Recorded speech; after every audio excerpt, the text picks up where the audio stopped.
اعوذ باللہ من الشیطان الرجیم بسم اللہ الرحمن الرحیم یا ایھا الذین آمنوا انفقوا مما رزقناکم من قبل ان یاتی یوم لا بیع فیہ ولا خلۃ ولا شفاعۃ والکافرون هم الظالمون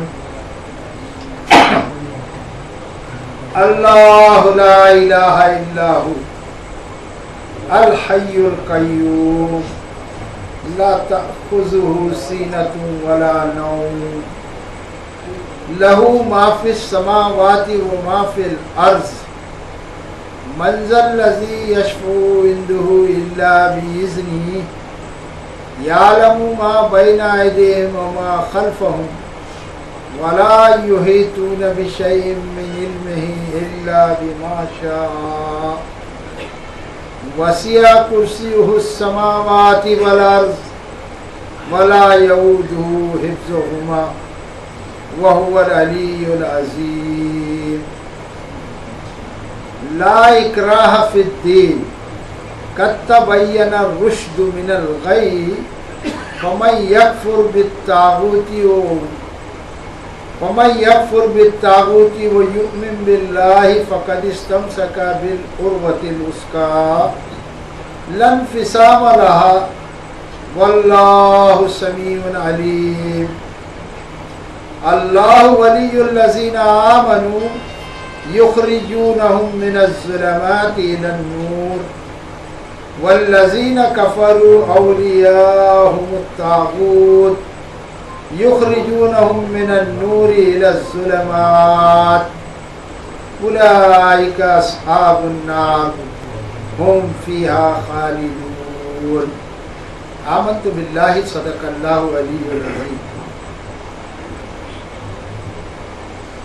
قرآن پاک سے محبت رکھنے والے دوستوں، ہم سب یہاں پر جو جمع ہوتے ہیں اللہ کے فضل و کرم سے، اس میں ہمارا کوئی کمال نہیں ہے۔ آج سارے کسائے باڑے کے لوگ، میں دنیا کی بات کہاں کروں، یہ محلہ ہی سمجھ لیجیے ہماری دنیا ہے۔ یہ قریش نگر کے لوگ، ہم غور کریں، کسی کی برائی بھلائی مطلب نہیں ہے، مگر فضل جو اللہ کا ہے اور جو اللہ کا احسان ہے اس کو بیان کرنا ضروری ہے۔ آج قریش نگر میں اتنی بڑی آبادی ہے اور یہاں پر جتنے لوگ جمع ہیں، یہ اس کا 1% کا بھی 0.000 کتنا کرنے کے بعد بھی نہیں ہوگا۔ تو اتنے لوگ محلے میں ہیں، اور غور فرمائیے گا کہ کوئی چائے خانوں پر ہے، کوئی ہوٹلوں میں، مستیوں میں، پان کی دکانوں پر، راستوں میں گھوم رہے، گالی گلوچ دے رہے، کتنوں نے نمازیں ہی نہیں پڑھی ہوگی، اور ہے کہنے کو سب مسلم۔ تو اب یہ فضل اللہ تبارک و تعالیٰ کا ہم لوگوں پر ہے، اس کو ماننا چاہیے کہ نہیں؟ ورنہ ہم بھی ہو سکتا تھا کہ وہیں گھومتے رہتے۔ اور ہم لوگ جو جمع ہوئے ہیں، میں سمجھتا ہوں کہ اس میں کوئی ریاکاری اور مکاری کا جذبہ نہیں ہے، وہ تو اللہ معاف کر دے اور ختم کرا دے۔ سب ایک مقصد کے لیے جمع ہوئے، اور وہ مقصد عظیم ہے کہ اللہ تعالیٰ تیرا جو کلام ہے مقدس، اور اس سے اچھا کوئی کلام ہو ہی نہیں سکتا ہے سارے کائنات میں۔ اس کلام کو جو تو نے بھیجا ہے، تو ہم چاہتے ہیں اس کو سننا، پڑھنا، سمجھنا، اس پر غور و فکر کر کے پھر عمل کر۔ یہ تعلق باللہ پر بالخصوص قرآن پاک سننے کے لیے الحمدللہ ہم سب بیٹھے ہیں، اس بات سے اتفاق ہے سب کو، کوئی دوسری غرض نہیں۔ اور یہ اللہ کا فضل ہے مجھ پر، اور اللہ کا فضل ہے آپ لوگوں پر۔ تو اس احسان کو اگر ہم یاد نہ کریں تو پھر کیا ہم نے کیا؟ جبکہ ساری بستی ادھر ادھر گھوم رہی ہے۔ اللہ سے دعا ہے، اے اللہ تعالیٰ جیسے تو نے ہم لوگوں پر فضل فرمایا ہے، وہ بھی ہمارے بھائی ہیں، اے اللہ ان پر بھی فضل فرما اور ان کو قرآن پاک کی محبت نصیب فرما ہمارے ساتھ ساتھ۔ تب جا کے یہ محلے میں توحید پرستی ہوگی کہ ایک درد رکھنا پڑے گا کام کرتے ہوئے. کھانا اپنے لیے کھانا کوئی کمال نہیں، مگر اپنے بچوں کو لے کر، پڑوسیوں کو لے کر، محلے والوں کو لے کر اگر کھایا جائے تو اس میں بہت مزہ آتا ہے. اسی طرح سے اپنا نماز پڑھنا کوئی کمال نہیں، نماز تو پڑھنا ہی کیونکہ مسلمان ہیں ہم.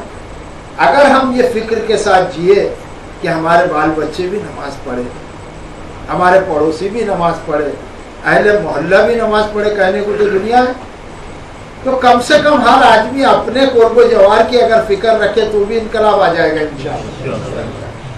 تو کہنے کا مقصد یہ ہے کہ یہ جو کام ہم کر رہے ہیں اس میں اللہ کا فضل ہے، ہمارا کسی کا کوئی کمال نہیں. تو اللہ سے دعا کرتے رہیں اور عمل کرتے رہیں، اللہ سے دعا کرتے رہیں اور عمل کرتے رہیں کہ اللہ تعالیٰ ہماری بستی کے دلوں کو پھیر دے. اور دلوں کا پھیرنا تو مالک تیرے ہی ہاتھ میں، کہ سب توحید پر آ جاوے، یہاں سے شرک اور بدعت ختم ہو جائے. یہ دعا کرنا چاہیے ہر مسلمان کو. اور ابھی آپ کے سامنے میں نے سورہ البقرہ کا 34واں رکوع تلاوت کیا گیا. اور یہ سورہ بقرہ اللہ کے رسول صلی اللہ علیہ وآلہ وسلم جب مکہ معظمہ سے مدینہ منورہ ہجرت کر کر چلے گئے تو وہاں پر یہ سورہ بقرہ نازل ہوئی ہے.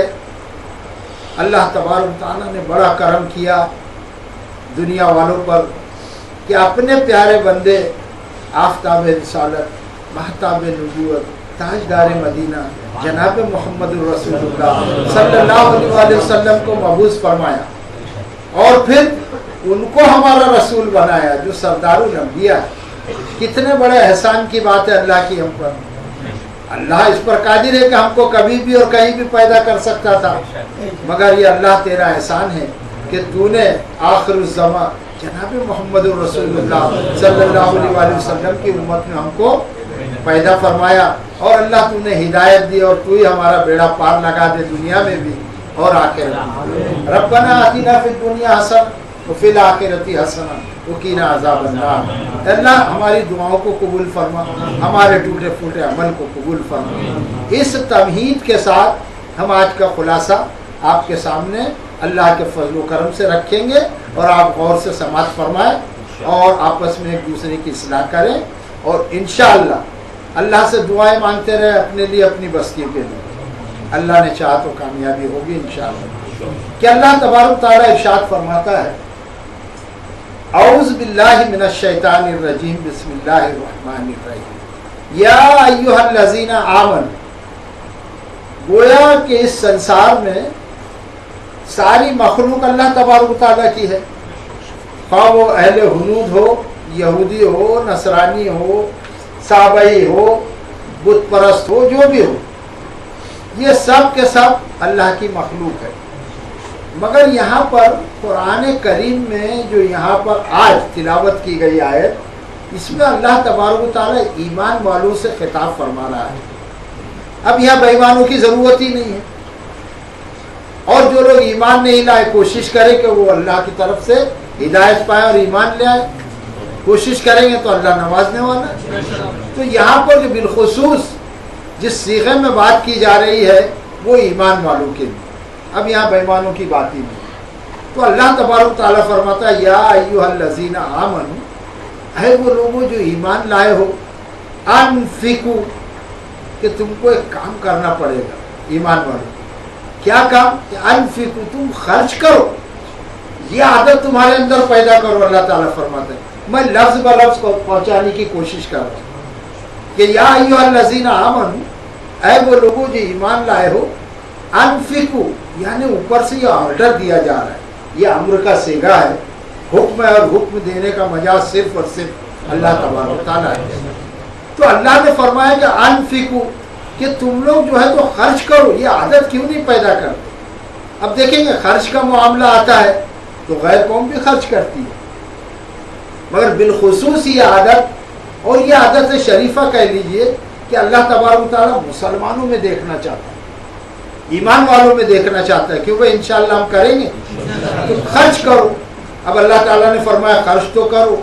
تو ایک سوال پیدا ہوتا ہے نا، قرآن کریم میں ہم جتنا ایسا درس کریں, ایسا لفظ ٹو لفظ کریں کہ انسان کو لگے کہ ہاں اس کا ایک ایک لفظ جو ہے نا سب پر بھاری ہے دنیا.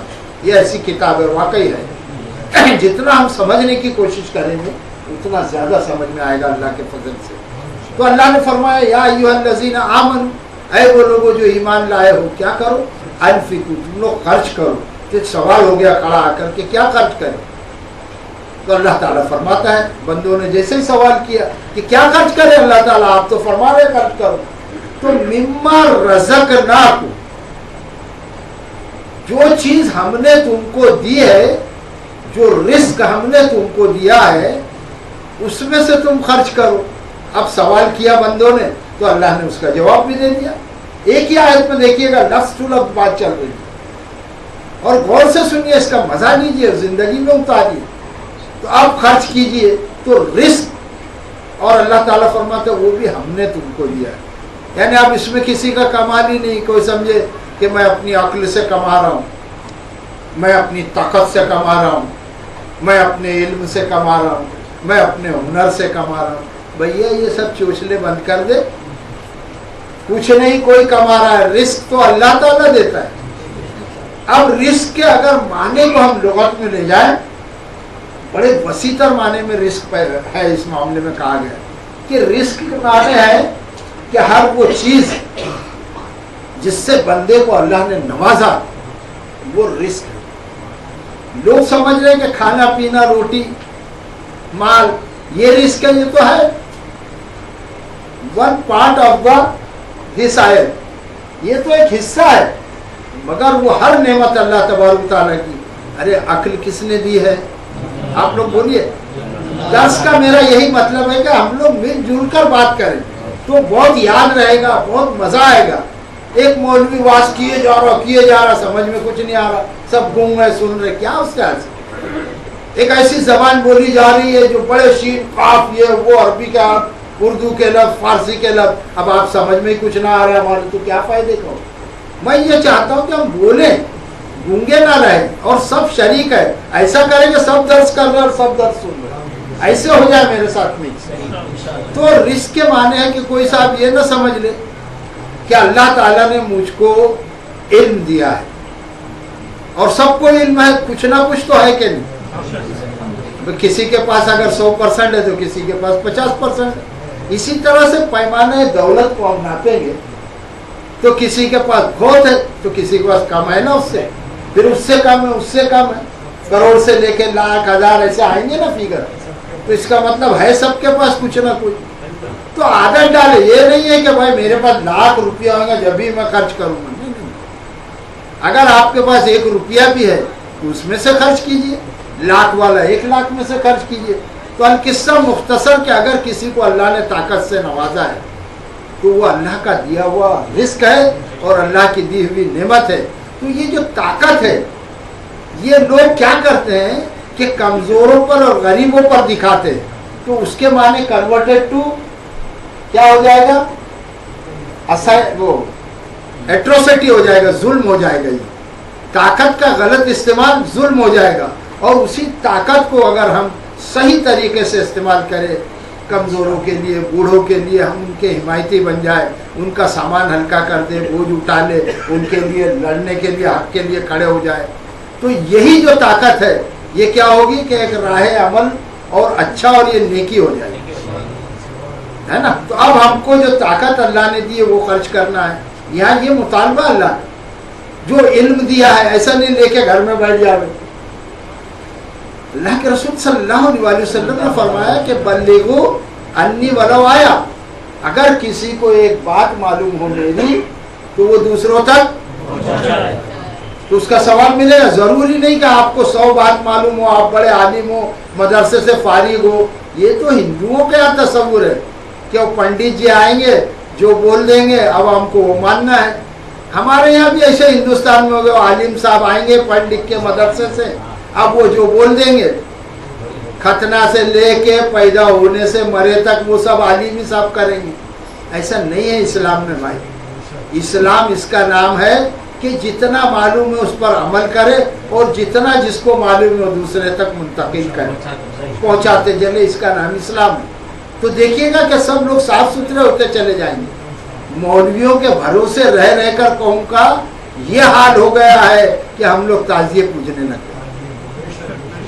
جب اللہ تبارک تعالیٰ ارشاد فرماتا ہے یا ایھا الذین آمنوا انفقوا مما رزقناکم، اے وہ لوگوں جو ایمان لائے ہو تم خرچ کرو اس چیز میں جو ہم نے تم کو رزق میں دیا ہے، من قبل، اس سے پہلے کہ آیاتی یوم لا بیع فیہ.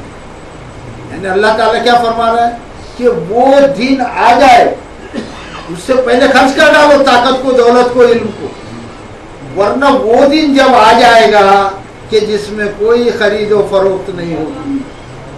ایسا دن آنے والا ہے، یعنی جیسے تم مر جاؤ گے یا قیامت برپا ہو جائے، دونوں شکل میں. اور آدمی جب مر گیا اس کے لیے قیامت ہی ہے. پھر کہاں کس سے ملنا ہے، سب باتیں ہیں. کون کس کو ملے گا، کب ملے گا، ماں ملے گی، باپ ملے گی، نہیں ملے گا، کیا ٹھکانا ہے، اللہ جانتا ہے. تو اب اللہ تعالیٰ نے فرمایا کہ قبل اس کے کہ وہ دن آ جائے کہ جس میں خرید و فروخت نہیں ہو. جیسے ہی مر گئے اور وہ جب حساب کتاب کا دن آئے گا وہاں ہم کیا خریدیں گے اور کیا بیچیں گے. یہاں ہم زندہ ہے جب تک اس دنیا میں ہم خرید سکتے ہیں، نیکیاں بھی خرید سکتے ہیں. اب بولیں گے کیسے خرید سکتے ہیں؟ پیسے سے نیکی خریدی جا سکتی ہے. کسی کو دوا دلا دی غریب کو تو گویا کہ ہم نے وہ نیکیاں خرید لی ہے، وہ چیک ہمارا ڈالر کیش ہو گیا آخرت کا.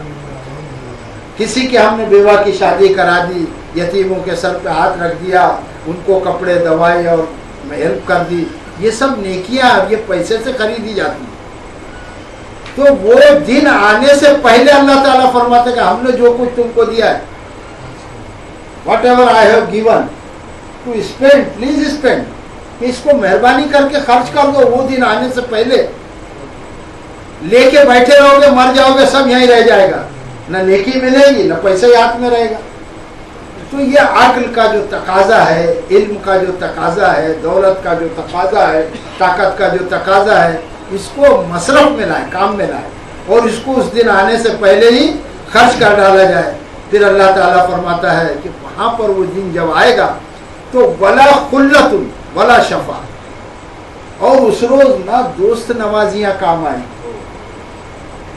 یہاں ہم بڑے ایک دوسرے کے دوست بنے ہوئے، ارے یہ دوست اگر دیندار ہے تو بہتر ہے، ورنہ ہماری دوستی تو دیکھتے کہ چلتا کہ بھائی کہاں بہت ٹینشن ہو رہا ہے، ذرا یار تھوڑا پی کے آئیں گے، 3 منٹ میں جائیں گے.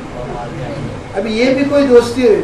ایک آیا بھاگ کے دو، ارے یار بہت ٹینشن ہو رہا ہے، آج بہت تھک گیا ہوں، کیا چل قبرستان میں بیٹھ کے چرس پیئیں گے، یہ بھی دوست ہے.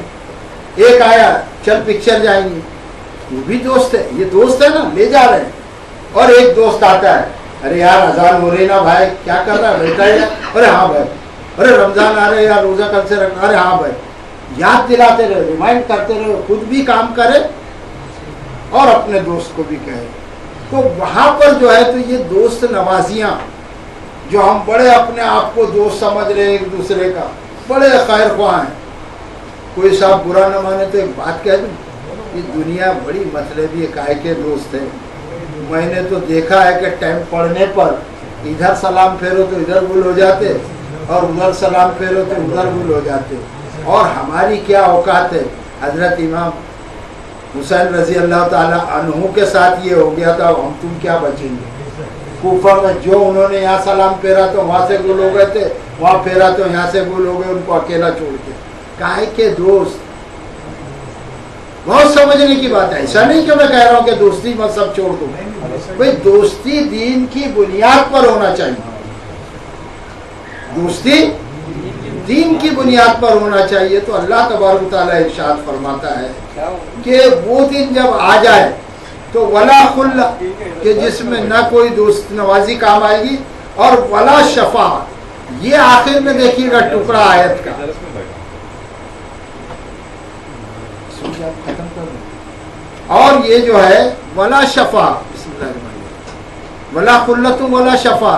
جس بھروسے پہ لوگ زندگی کاٹ رہے کہ ہم نمازیں بھی چھوڑ دے، روزے بھی چھوڑ دے، زکوٰۃ بھی ہونی پونی دے، پیسہ حج بھی نہ کرے، ہے ہمارے پیچھے ہمارا پیر ہے، ہمارے حضرت ہے، ہمارے بڑے ہیں، وہ ہماری سفارش کر دیں گے تو اللہ کے یہاں ہم بچ جائیں گے۔ یہ بھروسے پہ زندگی کاٹنے والوں، یہ قرآن ہے، جا کر ترجمہ اپنے گھر میں دیکھنا کہ کیا فرما رہا ہے اقبال، کیا کہہ رہا ہے اقبال، کہ وہاں نہ دوست نوازیہ کام آئے گی، اور جس کے بھروسے میں تم ہو شفاعت کے، وہ ہے ہی نہیں وہاں،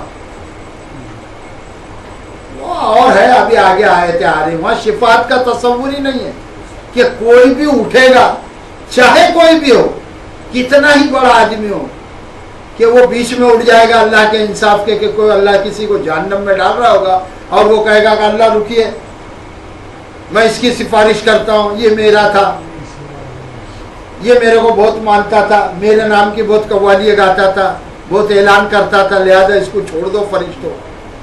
یہ سب ڈھونگ دھتورے باتیں ہیں، کوئی کام نہیں آئے گا۔ اللہ تعالیٰ فرماتا ہے کہ ولا شفا، اور نہ وہاں شفا کی جائے۔ پھر اللہ تعالیٰ فرماتا ہے کہ والکافرون،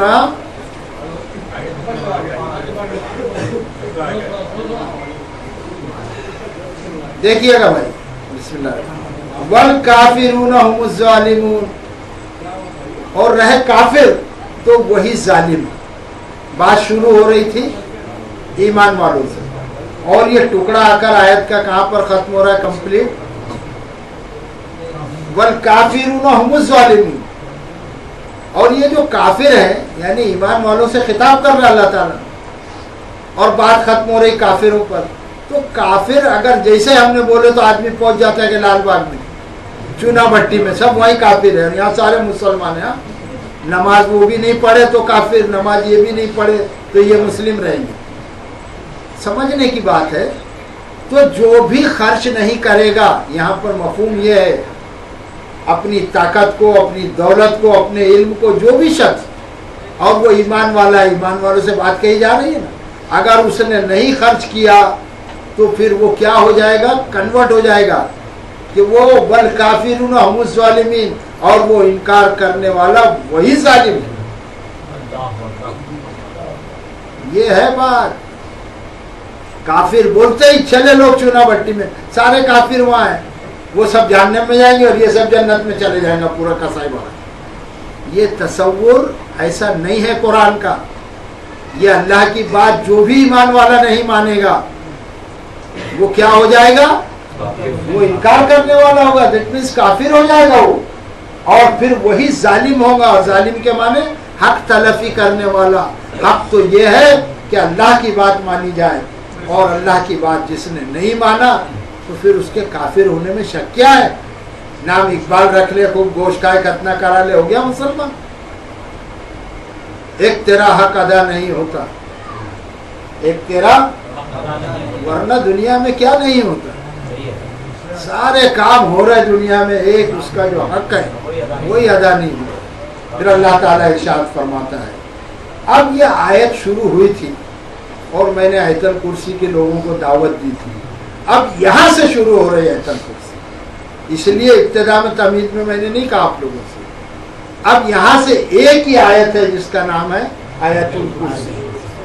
ایک آیت ہے، وہ بڑی آیت ہے، دیکھیے گا ابھی شروع ہو رہی ہے، اور وہ آیت ایسی زبردست ہے کہ جس کے تعلق سے تمہید میں جو بات نہیں کی تھی، اللہ کے رسول صلی اللہ علیہ وسلم نے فرمایا کہ اے میرے امتیوں، اے اللہ کے بندو، اے ایمان والو، دیکھو جب تم فرض نماز پڑھنا تو فرض نماز پڑھنے کے بعد یہ آیت الکرسی، یہ ایک جو آیت ہے اس کا نام آیت الکرسی ہے، اس کو ضرور پڑھنا۔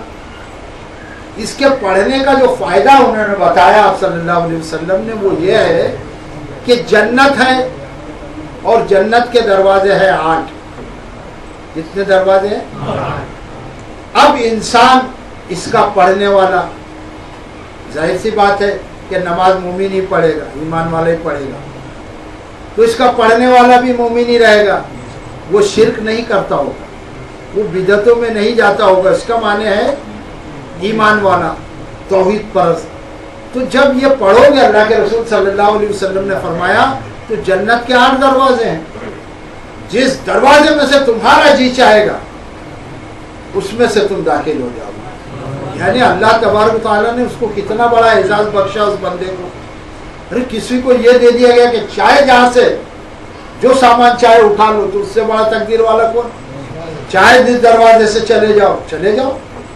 تو یہ ہے وہ آیت الکرسی، اس لیے کہ اس میں پورے قرآن کے ساتھ ساتھ ایک دم خالص توحید ہے. اب شروع ہو رہی ہے یہ آیت الکرسی. شروع کریں آپ. وہ ایک آیت اس کی تمہید میں تھی، یہ جو ابھی میں نے آپ کے سامنے رکھی، تقریباً آدھا گھنٹہ اس میں گزر گیا. اب ہم چلتے ہیں آیت الکرسی کی طرف. نظر یہ فون رکھ دو اور سوئچ آف کر دو، اور جن حضرات کے پاس فون ہے مہربانی کر کے سوئچ آف کرے، اس لیے کہ بہت زبردست بات ہم سننے جا رہے ہیں اور پورا قرآن زبردست ہے. اعوذ باللہ من الشیطان الرجیم، بسم اللہ الرحمن الرحیم. اللہ لا الہ الا ہو. اللہ تعالیٰ فرماتا ہے اللہ ہے.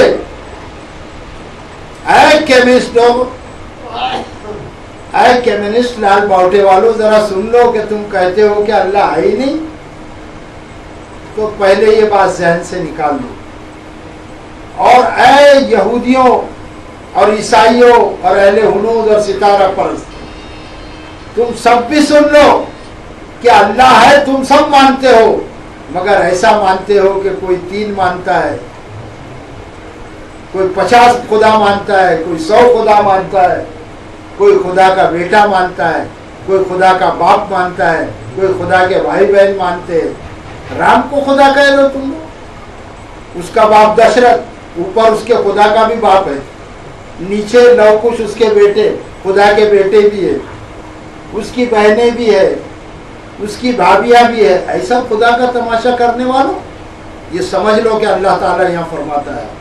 یہ آیت الکرسی شروع ہو رہی ہے اللہ لا الہ الا ہو، کہ وہ اللہ ہے. لا الہ الا ہو، کہ سب کی نفی کرو، کہ کوئی عبادت کے لائق نہیں ہے. ارے کیا حیثیت ہے کسی کی؟ وہ عیسیٰ علیہ السلام جن کو تم خدا کا سپوت اور بیٹا بولتے ہو، وہ تو اللہ کا بندہ ہے، اللہ نے اس کو پیدا کیا ہے. وہ عزیر جس کو تم خدا کا بیٹا یہودیوں کہتے ہو، کیا ہے اس کی حقیقت؟ اس کو تو اللہ نے پیدا کیا ہے. اے اہل ہنود، تم رام اور کرشنا کو خدا بنا بیٹھے ہو. ارے وہ بھی اللہ کے بندے تھے، اور تھے کہ نہیں وہ بھی پتہ نہیں، پیدا ہوئے تھے کہ نہیں. مان لو اگر تھے تو وہ اللہ کے بندے تھے. اس کو ہی تم نے خدا بنا دیا، خدا کا باپ، خدا کا بیٹا، خدا کی بہنیں، خدا کی بھابیاں، خدا کی مائیں، خدانیاں، خدا کی عورتیں. یہ کیا تصور ہے تمہارا؟